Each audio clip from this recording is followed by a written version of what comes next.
The Zone is brought to you by Sega, the makers of Mega Drive and Mega CD.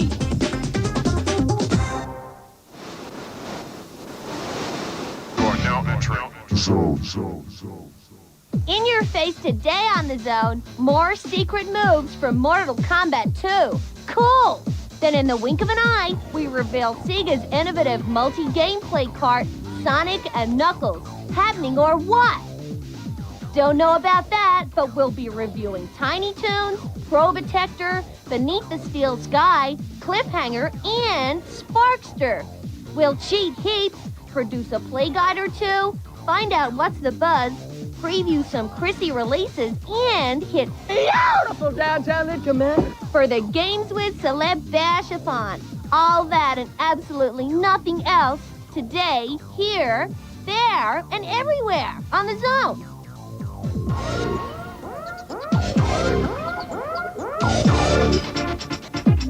are now entering Zone. We've had loss of signal now. Well, there'll be no mucking around or acting the goat today. Except, of course, if you're playing this game, where you can be as crazy as a Looney Tune. Or, in this case, a Tiny Toon. I love the first Tiny Toon game on the Mega Drive, but I'm not sure about this one.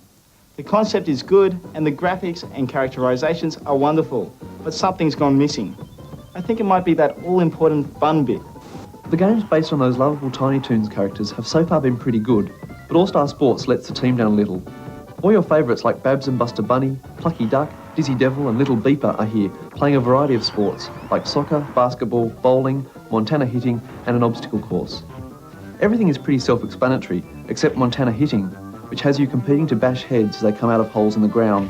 ACME All-Stars is basically a collection of a few different sports sub-games, held together with a flimsy storyline. There's basketball, soccer, an obstacle course, and 10-pin bowling.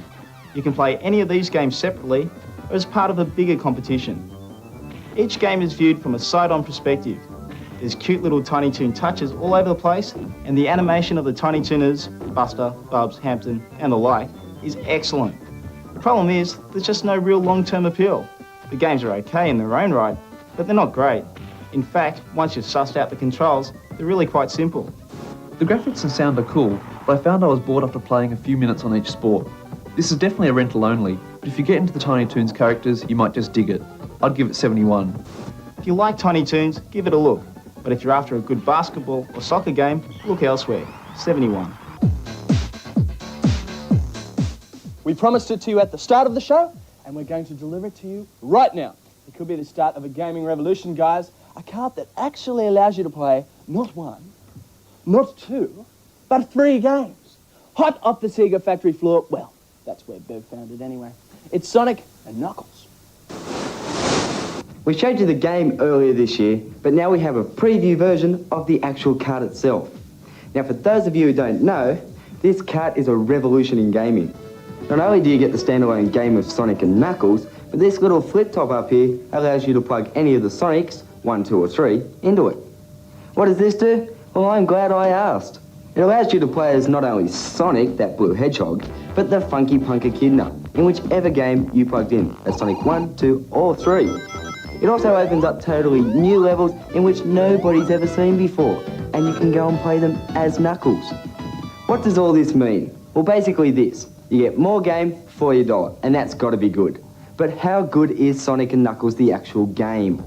Besides having the new character of Knuckles, its all new levels, sceneries and adversaries are pretty cool.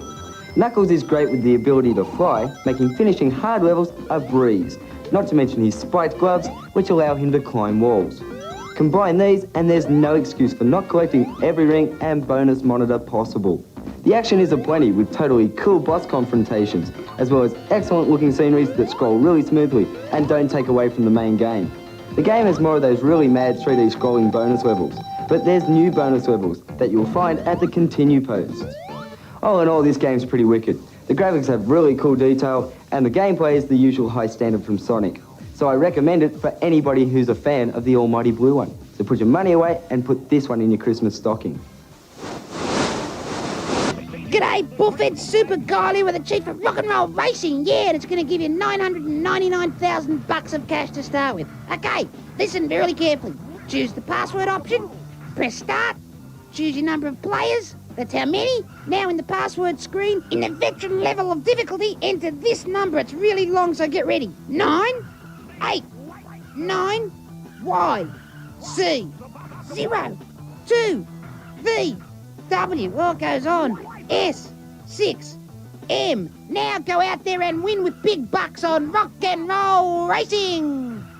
Now that's what I call an opening segment. I know what you're thinking, punk. Do you? Do you really though? Shut up. Yeah, I do. And you're dead right.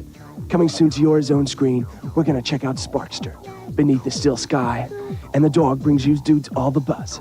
But first, are you feeling lucky, punk? Yeah, pretty good, Mr. Eastwood. Oh, shut up. Right. You bug me, boy.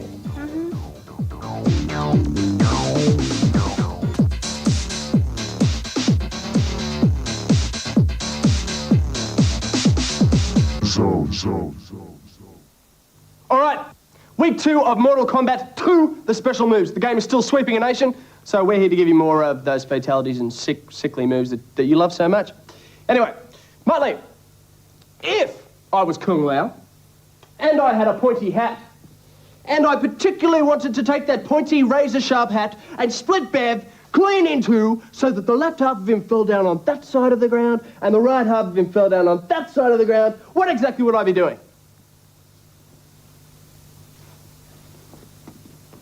That would be forward, forward, forward, and a low kick. Yes, that's right. And in a gaming environment, Bev would now be in 2 individual pieces on the ground. Thank you very much. Bev, if I happen to be, for example, Shen Tsung, and as we all know, Muttley here is a personality with soul, lots of soul. For those of you not familiar with Muttley, Muttley will now do a quick rendition of I Feel Good by James Brown. Hey, I feel good. That'll be enough, Muttley. See, soul, plenty of it. Now, Bev, if I was Shen Tsung and I particularly wanted to suck that soul, suck it right out of Muttley, what exactly would I be doing? That would be an up and a down and an up and a low kick.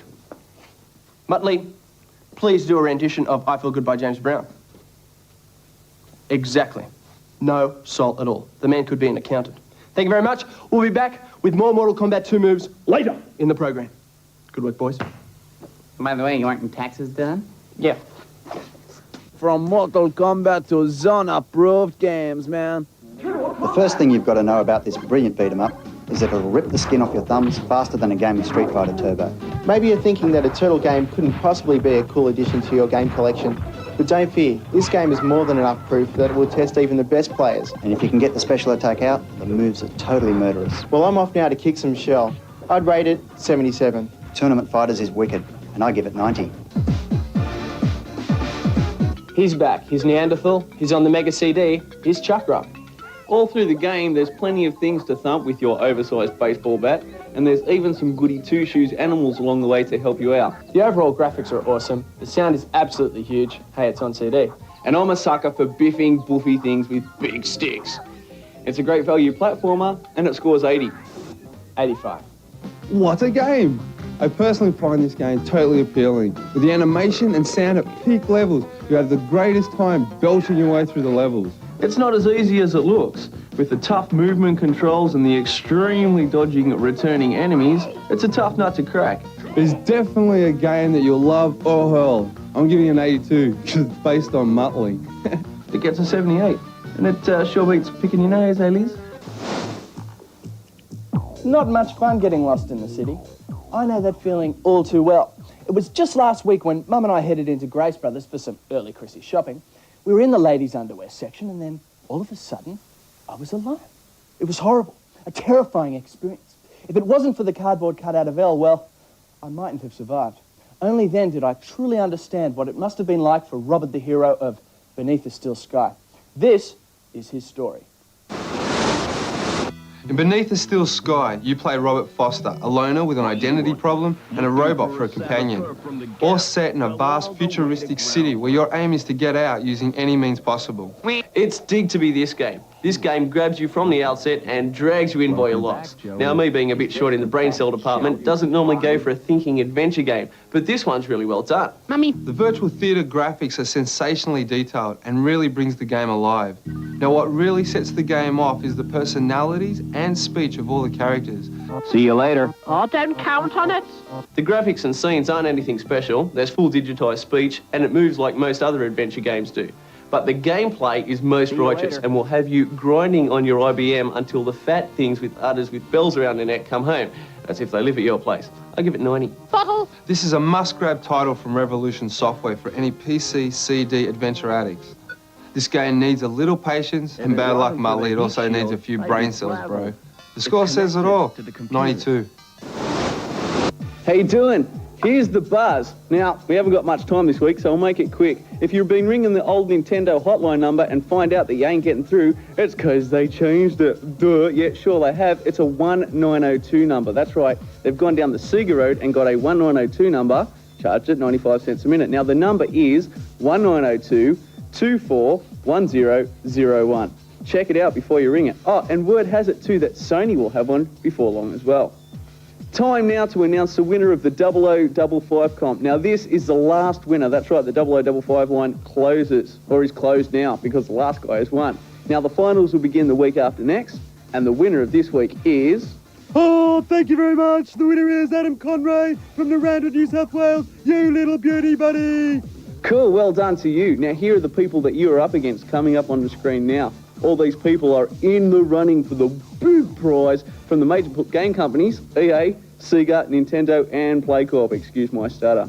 Low-life, despicable scum! Check this out. This is right. In light of the new Shaq Fu game, which is coming out, you have to list 5 of the most despicable lowlifes that you know, and say a prayer for them, and ring this 1-800 number, which is free. It's the coolest pamphlet. It'll be in all of your game shops. Look, it's my sort of competition. You gotta go. You gotta check it out. Some people are strange. Anyway, I'm just reminding you that Earthworm Jim and The Lion King will be here soon for a full review. You'll catch it here on The Zone. But remember, I'm Muttley. Mate, they aren't. If being a rat on a rocket is your ideal way to spend your free time, then Sparkster is just the thing for you. The levels just keep going and going, and the gameplay is absolutely huge. Sparkstar, the sequel to that quite addictive game Rocket Knight Adventure, is coming, and I'm pleased to say there has been some major improvements made. The result? A much better game. Sparkstar is more difficult with levels that seem never-ending, enemies that are harder to kill than the original game. The sprites are clear and the sounds are okay, making this game a goodie and well worth a look. The only question I have is the playable intro. Nice idea, but what the hell are you supposed to do? Trade punches with some bad robot till you die of boredom? Who knows, but it blasts an 87. The game does maintain the splendid graphics, sound and playability from Rocket Knight, so it's quite easy for me to say that if you like the original, grab the sequel. It rates an 87. Back in your face real soon, like a 4-4 Magnum with cliffhanger. Wow. Some time zone madness and Probotector. Not to mention. The game's been celebrity bashed on? I told you not to mention that, punk. I'm sorry, Miss Daisy. Can't you just shut up? Yeah. Good. Bye. You are now entering Zone. Hi, we're back again with another fantastic GameStar cheat of the week. If you've got a copy of Choplifter 3 on the SNES, then we'll show you a way to get through to a secret 5th level. In the desert level, you fly along to a concrete landing pad that seems to be in the middle of nowhere. Hover above it and shoot madly at it over and over again until it explodes and collapses in on itself. You'll then find underneath it a subterranean level with a whole series of caverns and new bosses to trash. We'll be back again next week with another cheat of the week from the GameStar cheat file, so keep watching. Christmas time means plenty of hot new releases in the gaming world. To help you compile your list, here's the Bebster. Here we go with a couple of previews for all you Christmas gamers out there. First up, we've got LaRussa's Baseball from the guys at EA. Just try and find a baseball game with more stats, where a homer feels like a homer and the players actually play like baseballers. I guarantee you won't. With TV-style graphics and heaps of views and play options, this makes realistic gameplay very easy. Trust me, it's a must. Next up in the Christmas rush, we've got Pitfall from the people at Sony. It's really excellent Sony title. It's a dead-set cool platformer. It's challenging, graphically spectacular, and plays like a dream. The character animations are smooth, making it look and play extremely well. It's a totally gamer-friendly game. The levels are some of the toughest I've ever tried, which is a delightful change, meaning that the game won't end up in the corner after an hour. Check it out. The next one for the Christmas stocking is Mortal Kombat from the people at Nintendo. Here's another game from Nintendo that needs the ever-awesome scope, and it's about time. And if you look at this one, you wonder why there's not more of them. It's a cool shoot-'em-up with a twist. In two-player mode, your mate controls the enemy ST. Now, is that wicked or what? Now you have a good reason to blow them away. Now remember, all these games I've previewed will be coming your way soon on the Zone. So until next week, get a handle on this. Oh, and what a big handle it is when Muttley King hits Bev. Huge! Okay, guys, time to get out the torn t-shirts, the woolen undies, and the climbing boots and head to the mountains for some cliff-hanging grindage. Picture this. Sylvester Stallone's a rock climber thousands of feet above the ground, fighting a seemingly endless supply of enemies with only his wits and that huge intellect that Sly's been showing us all these years to get him through. The gameplay is straightforward beat 'em up, but you spend more time being beaten than anything else. It also seems that Sly has been taking martial arts tips, as the only really effective move in this game is the jumping sidekick, a move I've never seen him do in real life. Cliffhanger follows the movie quite closely. You have to recover the 3 cases of cash, get chased around by a loon in a helicopter, and toast a bunch of meathead fugitives. Sly has a good variety of beat-em-up moves, and he can pick up whatever weapons wasted enemies leave behind. The sounds are very average, and the graphics are so bad that Liz looks more like Sly than the computer counterpart. The controls are not responsive enough, making this game impossible to play, and from what I reckon, why play it anyway? The movie was huge, pity about the game, 50. Outrunning avalanches and rock climbing aside, it's really just a substandard beat-em-up. If you do like movie beat-em-ups though, check out Batman Returns. Cliffhanger's just not quite the white-knuckle action fest the box promises. 55. Mortal Kombat 2, the moves! Part 2.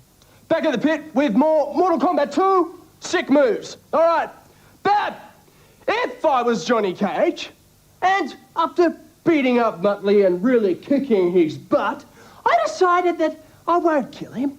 I'll be nice, and I might even make friends with him. He's not a bad bloke. What would I be doing? That would be down, down, down, down, and a high kick. Very well done. And now, just make that Johnny Cage would proceed to write Muttley an autograph. Thanks, Beth. All right, Muttley, if I was any of the characters, any at all, and I decided that, hey, we just happen to be on the screen where that lovely pool of green acid is flowing behind us, and I think to myself, I might just like to just punch Bab into that pool of acid so that his skin melts off and his entrails fall out and he comes up a skeleton. What exactly would I be doing? I would be, in fact, holding my low kick and my low punch on a 6-button joypad, because that's the only way you can do it, while I was delivering my uppercut punch. And now, Muttley will deliver the uppercut punch. Ooh, that's gotta hurt. Okay, the crowd loves that, but they're gonna love the Games Whiz coming next. So. To the whiz, man, come on. Look what we found. Would you believe it? Just sitting out the front of Matt's house. The Triple M vehicle. That's right, Finders Keepers loses. That's right, we've driven all the way down here to beautiful downtown Lidcombe, man. And we're at the Games Wizard's Superstore. That's right, we've got some Triple M celebrities inside. Yes, for the celeb shooter farm. Yeah, so we're going to go in there and check it out. I don't know how they're going to get here, though. Yeah. Doesn't Catch it? your cab, Triple M. Let's go. Here we are, centre store at the Games Wizard Superstar. Yes, we're at Celeb Shooter Fun, and who have we got, Muttley? We've got some guys from Triple M, that's right. We have got Ian, the Triple Thunder driver, and we have a dude that I'm only going to call Mark. Very scary guy, very frightening guy. He's a DJ, one of the most legendary DJs ever. And better they're than Tim, even. They're playing rock and roll racing. That's right. Yep. And so we're just going to draw out some entries now. Oh. Just dig through all these entries. Here we go. Give me one. Okay. And I'll have one. Mark, the legend DJ, is going to be playing for Andre Tanner of Robina, Queensland. And Simon Thorogood of Maryborough in Victoria. Ian is going to be winning today for you, mate. Beaten. Winning. No, winning. Let's just... The proof is in the pudding. Let's go. Rock on. Oh, Gibbo, it's a big one today. And look at these boys. Look at the competitors. They're pretty boys, aren't they? Yeah, mate, got a good head for radio. It'll be a big one. Well, here we are with the Triple M boys. Ah. Yes! And today we're going to play Barbicars. rock and roll racing. Rock and roll racing, yes. We got Triple On the M, SNES. rock and roll. Triple M, get it? Yeah, a bit of a vibe there. Hey, Mark, feeling good? I'm feeling confident. Feeling like we're going to win for Andre Tanner? This is your man. Yeah, I think not. Sorry, Andre, don't mean to be slack, but Simon Thorogood's going to be today's winner of Murray Because Barrow he's in been Victoria. practicing since 5 o'clock this morning. Triple Thunder man, huge man, big man, Ian. You going to win, mate? Absolutely. There you Absolutely. go. There you go. Need we say more? Let's just play and see. Let's get into it. Yeah, let's not get too cocky, guys. Let's go. Come on. Okay, Big Ian's in the blue car and Mark Hines all over the track like a mad woman's breakfast. Music, racing, big, buffy, pretty men with big, buffy cars, mate. What could be better on a Saturday morning? The smell of petrol in my nose. I love it. See that? Oh, it was the clack shot. I missed it. Caught the replay. Huge, Gibbo. Oh, mate, it was a big clack shot. It was absolutely amazing. And now young Ian's got smoke pouring from the back of his But car. it's not stopping him, mate. He's streaming onto the lead on this last lap. He's got the black car down and almost out. If it was a wrestling game, I'd count him out now. Oh, mate, that's right. They're in the final lap and he's just got around the last turn, I think, and Oh, just crossed that victory, finish here it line. goes. Easy as pie, easy as bacon, easy as anything else that's easy. Sure, mate, have you got any of that pie left? I'll have some now with you. We'll cross to the boys on the floor to give the full details. I lost it for him. All right, well, Andre, what can I say, but... I shot him once. He fouled up. I shot him once. Isn't that what you're supposed to do? You shot him once. Good, mate. Good game. Shot him once, Thank you. but you lost. Okay. No, Simon damn. Thorogood has won $600 of stuff worth of stuff for his, I think it's an IBM. IBM. Serious console. IBM. And Ian, the Triple Thunder driver, has just kicked Naitsu. Can Oh, I still... yeah, sorry, yeah. still come on the show. Oh, thank you. Okay. Never back again. And sorry about thieving the car before me. Hey, that's all right. Let's It was get back fun, to though. Bye. Well, sadly, that's all for today. But next week on The Zone, we're going to play a guide special. All those tough spots of your fave games made easier than, well, easier than they were before. That's next week, though. Check you then. It's bye from us. And me. At The Zone. What do you mean that's it? This is Kylie with a complaint. Where's Probotector? Where's more 3DO? Where's the Jaguar? What is going on here? I want to know, Mr. Luscombe, Mr. Borgland, you're important people, you're executive producers. Can you get those jokes of a production team just to get it all going? I'm sick and tired of hanging on the wall, waiting and waiting and waiting for promises that never come. Speak to Muttley, speak to the buffhead Adster, speak to that Joe person, speak to Timbo, speak to them both together. Speak to someone about getting Probotector on. It's just not fair. It's my game, and I want it on now. And what about Time Zone? And the greatest arcade place in the world. Give them something to smile about. We thought we'd better review Urban Strike, which, all jokes aside, just happens to be a very destructive and most happening game. Urban Strike. This game is nothing short of spectacular. Or is it stupendously awesome? Either way, it's hot. Urban Strike is the third in the EA Strike trilogy. So what's setting this one above its predecessors? Well, I'd have to say it's the added arcade feature, where the pilot leaves the safety of his craft to explore, destroy, and cause total mayhem on foot. He's armed with a machine gun and a rocket launcher, and there's no shortage of pure carnage to be had. Yes, yes, yes. This game is so seriously cool that I got so excited I hurled. It's the third in the line of EA's Strike games, and by far the best. You start at Hawaii with mass shooting and destruction in a helicopter, and